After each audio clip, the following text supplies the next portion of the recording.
얼마 전에 뉴욕 부동산 2분기 리포트가 나왔는데요. 자세한 내용은 제가 정리를 잘 해서 다뤄볼게요. 간단하게 설명을 해드리면은 2분기는 다소 불안하게 시작을 했어요. 새로운 관세 정책이 4월 첫째 주에 발표가 되면서 주식시장이 급락했었기 때문인데요. 또 예상하는 거랑은 다르게 같은 시기에 모기지 금리도 상승을 하기 시작했고요. 여기에 이스라엘이랑 이란 간의 갈등까지 고조가 되면서요. 미국 내외로 불안정한 상황 때문에 미국에서 부동산 시장의 불확실성이 더 커졌다고 느끼고 있어요. 그런데 이런 불확실성이 높아지는 상황에서도 부동산 시장 2분기는 비교적으로 양호한 성적을 보였어요. 작년에 같은 기간이랑 비교를 하면은 가격이랑 거래량이 조금 상승을 했고, 특히 럭셔리 신규 분양 아파트 시장이 화랑을 보이면서요. 2분기 평균 아파트 가격도 상승을 했고, 거래 건수 자체가 1%가 늘었어요. 그런데 여기서 이 시기에 클로징된 신규 분양 거래들은요, 대부분 1월 초에 체결이 된 거라서 무역전쟁으로 시장이 흔들리기 전 시점에 체결이 된 계약이라는 점을 기억하셔야지 돼요. 물론 앞으로도 많은 불확실성이 존재를 하는데요. 뉴욕 부동산 시장에 영향을 줄 수 있는 뉴욕 시장 선고도 포함이 될 거예요. 그런데 뉴욕 부동산 시장은 이전부터 시장이 불안정했을 때도 꾸준한 가치 상승을 보여왔던 이력이 있고요. 솔직히 말해서 확신 있는 부동산 시장은 언제일까요? 오늘 주제로 다시 넘어오면은 요즘에 정말 뜨거운 관심이죠. 뉴욕 시장 예비 선거가 있었는데요. 예상하지 못했던 결과 때문에 많은 사람들이 당황을 했어요. 이전에 뉴욕 주지사였던 쿠오모가 유력하다는 의견이 많았었는데, 뚜껑을 열고 보니까 30대의 젊은 이민자죠. 조란 맘다니가 승리를 했어요. 11월에 뉴욕 시장 선거를 해봐야지 알겠지만은 우선 뉴욕은 민주당이 대세인데요. 이 맘다니가 워낙 파격적인 공약을 많이 내놨기 때문에 뉴욕 시장이 된다면은 뉴욕 부동산에 어떤 영향을 끼칠지 궁금한 분들이 많이 계실 거예요. 가장 큰 이유 중에는 맘다니가 이민자 출신의 무슬림이고요. 본인을 민주사회주의자라고 칭하고 있어요. 또 많은 공약들이 다 같이 잘 사는 뉴욕을 만들자는 이 포괄적인 의미를 담고 있는데요. 시장은 불확실성을 싫어하거든요. 그래서 맘다니의 급진적인 정책 제안이 부동산 업계에서 큰 반발을 일으키고 있어요. 특히 트럼프 대통령도 강하게 비판을 했죠. 이 맘다니 공약이 뉴욕 부동산 시장에 미칠 수 있는 영향 중에는 뉴욕 시장에 선출되기 위해서 내걸었던 공약들 중에 있는데요. 주요 공약 중에는요, 부동산 세금 인상이랑 임대료 동결, 또 무료 버스랑 부유층이랑 기업에 대한 세금 인상 같은 내용들이 있지만은 뉴욕 시장이 실제로 시행할 수 있는 정책은 제한적이라고 그래요. 또 주 정부의 승인이 필요한 부분도 있고요. 또 뉴욕시 경제는 다양한 위기를 극복하면서 회복하는 능력을 보여줬는데요. 지금 일자리 증가나 낮은 실업률이랑 그리고 활발해진 소매 시장이랑 사무실 임대 시장 같은 긍정적인 지표를 나타내고 있어서요. 맘다니의 당선 가능성에 대한 과도한 우려보다는 뉴욕시의 근본적인 강점에 주목을 하셔야지 된다고 봐요. 그래서 오늘은 이 공약들이 실행이 된다면은 뉴욕 부동산에 어떤 영향을 미치게 될지, 그리고 이 역동적인 뉴욕 부동산 시장은 앞으로 어떤 방향으로 갈 수 있을지 심층적으로 분석을 해볼게요. 먼저 현재 뉴욕 부동산 시장을 둘러싼 분위기부터 짚어봐야지 될 것 같은데요. 일반적으로 어떤 시장에서든지 확실성을 가장 선호하는 편이에요. 이거는 투자자나 실거주지로 구매를 원하는 부동산 바이어들이 이 미래를 예측할 수 있을 때 가장 안정적인 결정을 내릴 수 있기 때문이고요. 그런데 지금 뉴욕은 전 세계적으로 이미 변동성이 커진 상황에서요. 맘다니의 공약이라는 또 다른 변수까지 추가된다는 점이 불확실성을 키우고 있어요. 그런데다가 공약 중에 일부 정책들은요, 뉴욕 부동산 업계를 직접 겨냥하고 있기 때문에 완전히 달가운 소식이 아니라는 점에서 우려를 키우고 있고요. 안 그래도 예측하기 어려운 시장 상황 속에서 새로운 규제 가능성까지 더해질 수 있다고 하니까 많은 바이어들이 관망세를 유지할 수밖에 없는 거죠. 그런데 임대료 동결이나 재산세 개편 같은 부분은 과거에도 여러 번 제안됐었던 내용이라서요. 실제로는 완전히 새로운 내용은 아니고요. 반복되는 이슈라는 거는 부동산 업계도 인식을 하고 있어요. 그렇다면은 맘 단위의 공약이 정확히 뭐고 뉴욕 시장의 권한으로 실행할 수 있는 부분이 왜 뉴욕 부동산 시장에 큰 파장을 일으킬 수 있는 건지부터 살펴볼게요. 공약을 크게 두 가지 관점으로 볼 수가 있는데요. 뉴욕 시장이 독자적으로 할 수 있는 것이랑 할 수 없는 것, 이렇게 두 가지예요. 그리고 실현 가능성이 있는 거랑 이 주 정부 승인이 필요한 정책들이 있겠죠. 뉴욕 시장이 할 수 있는 정책은 부동산 세금 인상이에요. 제일 먼저 재산세 평가 비율을 조정을 해서요, 부동산의 평가 가치를 낮출 수 있는 권한이 있어요. 시장이 직접적으로 재산세를 인상을 하거나 평가 상한선인 캡을 제거하는 것은 불가능하지만 이 평가 비율인 어세스먼트 레이시오를 조정을 해서요, 공정과세를 시도할 수는 있다는 거예요. 쉽게 설명을 드려볼게요.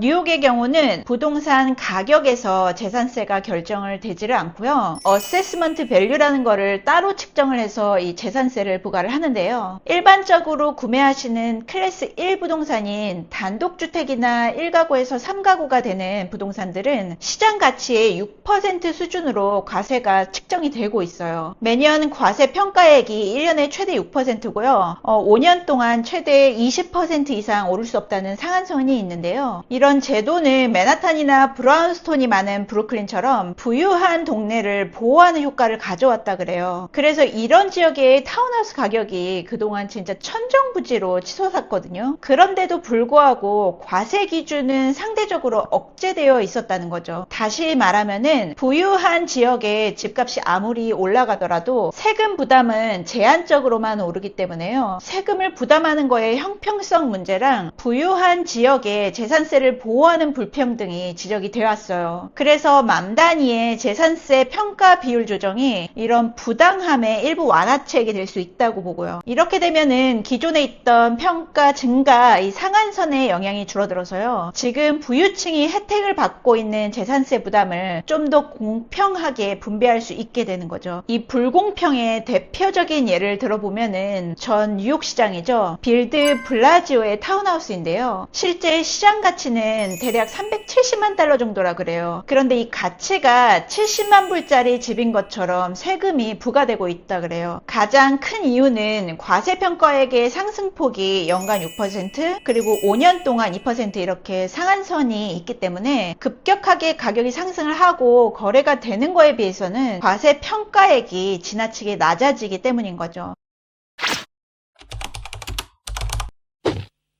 그런데 세금 상한 제도인 이 캡은 주 차원의 법률이기 때문에요, 시장의 권한으로는 없앨 수가 없어요. 그런데 현재 평가액 비율인 이 어세스먼트 레이시오인 6%를 낮추면은 과세 기준이 되는 과세 평가액 자체가 낮아지는 거죠. 실제로 소득이 낮은 가난한 지역일수록요, 세금 비율이 더 높게 책정이 되는 구조적인 문제 때문에 높은 부동산 텍스를 부담하고 있다 그래서 이런 불공정성을 시정할 필요성은 있다 그래서 검토 중이라 그래요. 뉴욕 시장이 아마도 할 수 있는 거는 임대료 동결이에요. 시장이 직접적으로 임대료를 동결할 수는 없지만은 임대료를 규제하는 위원회에서 임원진 9명 모두를 임명할 수 있다 그래요. 그럼 임명된 위원들이 맘 단위가 원하는 대로 투표하는 거 아니야? 라고 생각하실 수도 있을 거예요. 그런데 최근 결정만 봐도 그렇지 않다는 거를 아실 수가 있는데요. 애덤스 뉴욕 시장이 임명한 9명의 이 위원들이 본인이 원했던 것보다 더 큰 인상을 했다는 거에 불만을 가졌어요. 이 말은 누군가를 위원회나 법원에 임명을 한다 그래서 그 사람이 항상 임명자의 뜻대로 움직이는 거는 아니라는 거예요. 그들도 각자의 의견이 있기 때문에 원하는 대로 될 거라는 보장은 할 수가 없는 거죠. 그리고 과거에 10년 동안에 임대료 동결이 몇 번 있었고요. 최근 동결은 코비드 기간이었는데요. 그런데 지속적으로 임대료를 동결하는 거는 특히 소규모 임대인한테는 독이 될 수가 있어요. 왜냐하면은 운영 비용이랑 수리 비용이 계속 오르고 있잖아요. 그런데 임대료를 올릴 수가 없다는 거기 때문에 그럼 임대인들은 버티기 힘들어질 수밖에 없겠죠. 그런데 기억을 하셔야지 되는 부분은 지금 설명을 드리는 임대료 동결 문제는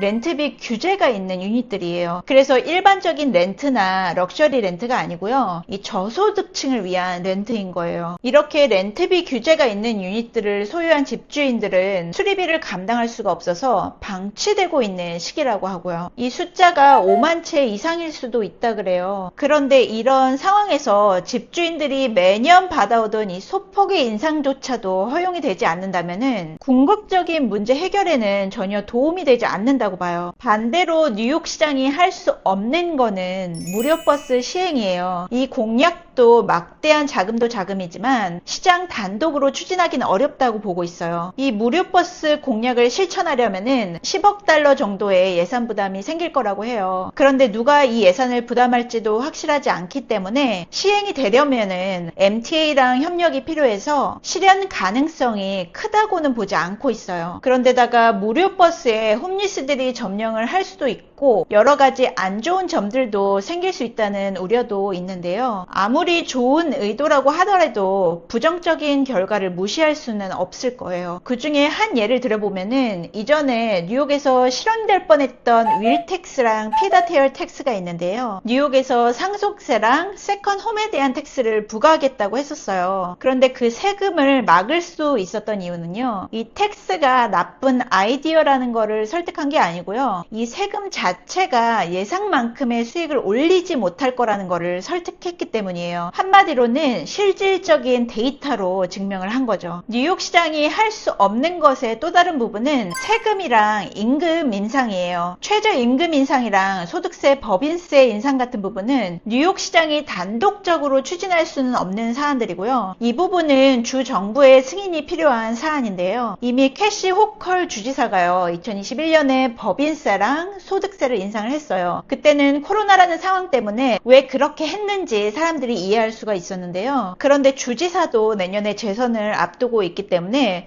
선거를 치르는 해에 세금을 더 올리는 거를 원하지는 않을 거예요. 또 공개적으로도 이런 세금 인상은 고려하지 않고 있다고 세기를 박았고요. 원래 정치인들은 선거 기간 동안 많은 공약을 남발하잖아요. 이 모든 공약이 통과되는 거는 또 아니고요. 그래서 공약 초기 단계부터 섣불리 판단을 하기보다는 실제 입법안이 나올 때까지는 유보적인 자세가 필요하다고 봐요. 또 맘다니가 승리를 한다는 보장도 확실하지는 않고요. 이런 급진적인 공약들은요. 예산 조달이 현실적으로 어려울 걸로 판단이 되고 전체적인 재정 조달 계획도 마찬가지로요. 과대평가된 측면이 있어요. 왜냐하면은 맘다니의 계획은 무려 100억 달러에 달하는 자금이 필요하다고 하는데요. 이걸 충당하기 위한 방법으로 주 최고 법인세를 11.5%로 인상을 하면은 50억 달러 정도의 소득을 예측을 하고 있다고 해요. 그리고 100만 달러 이상의 소득자들한테는 2%의 시티 소득세를 추가하는 방향이 제시가 됐는데요. 그런데 이런 수익을 예측하는 타당성이랑 정확성에는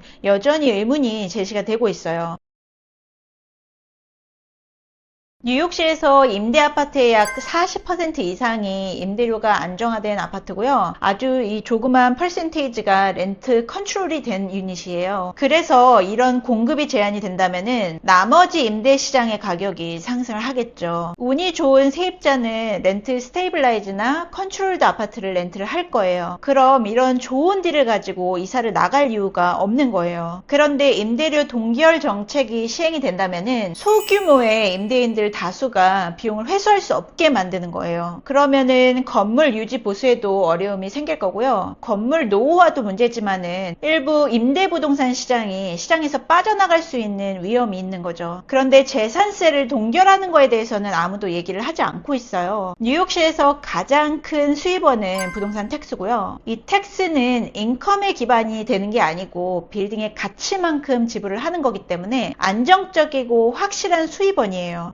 아까도 설명을 드렸듯이 집주인들의 재산세나 다른 지출 비용은 계속 오르는데 수입을 동결하겠다는 거는 큰 문제가 될 거예요. 우선 정책이 시행되는 시점이 적절한지 의문이 들고요. 그리고 시행이 되는 동안에 뉴욕시가 정말 더 살기 좋은 곳이 될 거라고는 보지 않고요. 임대료 동결이 가져올 수 있는 가장 큰 문제는 바로 공급 부족이에요. 왜냐하면은 장기적으로 건물 수입이 감소를 하면은 건물을 수리하지 못하게 되는 거죠. 거잖아요. 그리고 유닛을 수리하거나 유지 보수에 필요한 비용을 감당하기가 어려워지면은 임대료가 안정화된 유닛들은 다른 규제 때문이 아니라 수리를 못해서 임대 시장에서 아예 유닛을 철회해야 하는 상황까지 발생할 수 있는 거예요. 그러면서 새로운 임대 아파트 공급이 줄어들 거고요. 이 부분은 결국에는 반대로 임대료 안정화 아파트의 가격을 끌어올리게 될 거라고 봐요. 한마디로 저소득층을 위한 임대 아파트 공급이 한정이 될 거고요. 그만큼 일반 가격대에서 이 럭셔리 렌트 가격 상승도 야기할 수 있다는 거고요. 결국에는 렌트 수익이 줄면은 그거는 다시 재산세에도 영향을 줄 수밖에 없어요.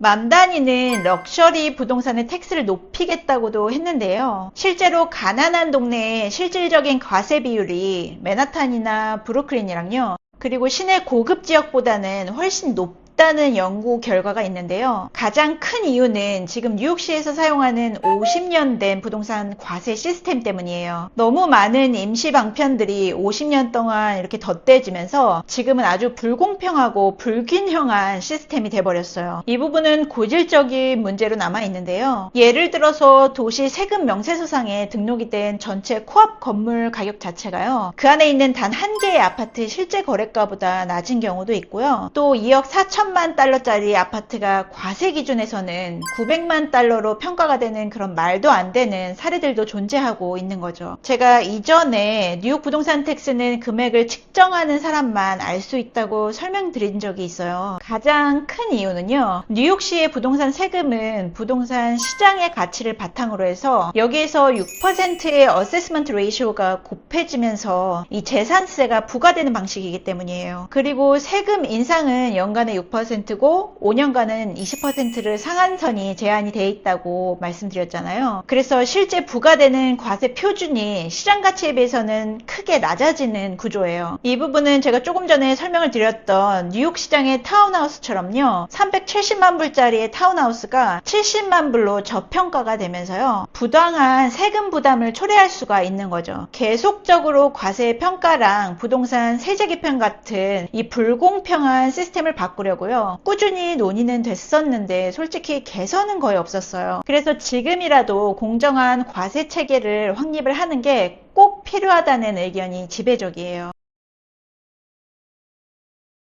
맘다니가 시장이 되더라도 이 제안한 급진적인 정책 대부분을 바로 시행하기는 어렵고요. 그리고 정책 실행에 여러 가지 제한이 있을 거예요. 뉴욕은 옛날부터 재정 위기도 겪었고 범죄랑 약물 문제도 있었는데요. 그리고 또 9.11 테러랑 코로나 같이 다양한 위기를 겪었지만은 항상 회복력을 보여줬어요. 그리고 최근에 1년 동안은 뉴욕시의 고용 증가율이 1.4%여서요. 뉴욕주랑 미국 전체 보다도 빠른 속도예요. 실업률의 경우는 애덤스 행정부 출범 이후에 3% 이상 하락을 해서요. 지금은 4.8%고요. 이거는 국가 평균보다 0.5% 높지만은 상당히 개선이 된 수치예요. 또 리테일 공실률은 아직까지 코비드 이전보다는 약간 높기는 한데요. 공실률도 낮아지고 있어서 아무도 리테일 가게에서 쇼핑을 안 한다? 또 상업부동산 시장이 완전히 죽었다라는 말은 사실이 아니에요. 왜냐하면은 2023년 상반기에 사무실 임대 시장은요 2014년 이래로 최고를 기록했고요. 현재 사무실 접근율은 72%라 그래요. 이 재택근무가 확산된다는 우려랑은 다르게 많은 사람들이 여전히 사무실을 이용하고 있어요. 그리고 2024년에 관광객 수는 6,400만 명이 돼서요. 역대 두 번째로 많은 숫자라 그래요. 그리고 지속적으로 관광 수요가 받쳐주면서 도시의 전반적인 회복에 뒷받침이 되고 있어요. 지난번 부동산 전망에서 설명을 드렸던 것처럼 뉴욕주의 전체 세수의 19%가 월가의 수입이기는 하지만 뉴욕시 경제는 지난 35년간 다변화가 되면서요. 더 이상 월가의 금융에만 의존을 하지는 않는 구조로 변화를 해왔어요. 아마 테크 기업들은 높은 비용 때문에도 그렇고 아마존 유치 실패 때문이라도 뉴욕이라는 도시를 가장 마지막 옵션으로 선택하고 싶을 거예요. 그런데 아마존은 여전히 뉴욕에 공간을 마련을 하고 있고요. 구글 역시 끊임없이 뉴욕에 공간을 확장을 하고 있죠. 가장 큰 이유는 주변 대학에서 뛰어난 엔지니어 인재를 유치하고 싶기 때문일 거예요. 그리고 월가는 작년에만 500억 달러 보너스를 지급할 만큼 강했고요. 그런데다가 뉴욕 부동산 시장은 건전한 매물 공급 때문에 가격이 다른 주랑은 다르게 급등하지를 않았어요. 이 부분은 시장 진입의 장벽을 낮추는 아주 긍정적인 요인이 되고 있어요. 그래서 맘다니가 시장에 당선이 될 경우에는 공약 중에서 일부 우려가 있기는 하지만요. 뉴욕시는 이런 변화들에 적응을 항상 해왔고요. 대부분의 주민들은 도시에서의 기회나 매력 때문에 계속 머무는 경향이 있어요. 그렇기 때문에 과도한 불안이나 두려움 때문에 즉각적으로 매도를 하시거나요. 매수를 하려는 판단은 바람직하지 않다고 봐요. 그리고 맘다니가 세금 인상 같은 정책을 실현하지 못할 경우에는요. 실제로도 변화가 제한적일 수 있어요. 또 부동산 관련 규제인 과세평가 비율이나 임대료 동결 같은 부분에 부분적으로 영향력은 있을 수 있지만은 시장 전체를 쉽게 변화시키지는 못할 거예요. 그리고 첫 부동산 바이어한테는 모기지 기록세 면제 같은 긍정적인 정책도 일부 포함이 되어 있기 때문에요. 이런 정책은 오히려 시장에서 환영받을 수 있다고 봐요. 뉴욕시는 불황이나 위기에서도 빠른 회복력이랑 성장의 경험이 있어서요. 지난 코로나 이후에도 예상보다 빠르게 시장이 회복됐다는 강점이 있는 지역이라는 거를 기억하시면 것 같아요. 또 맘다니의 정책들은 실제로 실행을 하기 위해서는 주정부나 입법부동의나 또 복잡한 절차랑 제약이 따르기 때문에요. 단시간 내에 이런 급진적인 변화는 쉽지 않다고 봐요. 그리고 자주 강조를 드리지만 시장의 변동성이 많을 때는 오히려 현명한 바이어한테는 기회가 될 수 있어요. 왜냐하면은 우선 경쟁자가 줄어들고요. 심리적으로 불안해진 셀러들이 나타날 수 있기 때문이에요. 물론 지금의 걱정들은 충분히 합리적인 우려예요. 그런데 뉴욕이 역사적으로 보여줬던 이 견고하고 꾸준한 투자처로서의 기록을 기억을 하신다면은 정기적인 관점에서 불안감을 해소하고요. 더 나은 결정을 내리시는 데 도움이 되실 거예요. 맘다니가 만약에 뉴욕 시장으로 당선이 된다면은 오늘 다룬 내용들이 앞으로의 뉴욕 부동산 시장이 어떻게 될 수 있는지를 이해를 하시는 데 도움이 되셨으면 하고요. 오늘도 열심히 공부하셔서 현명한 투자하세요.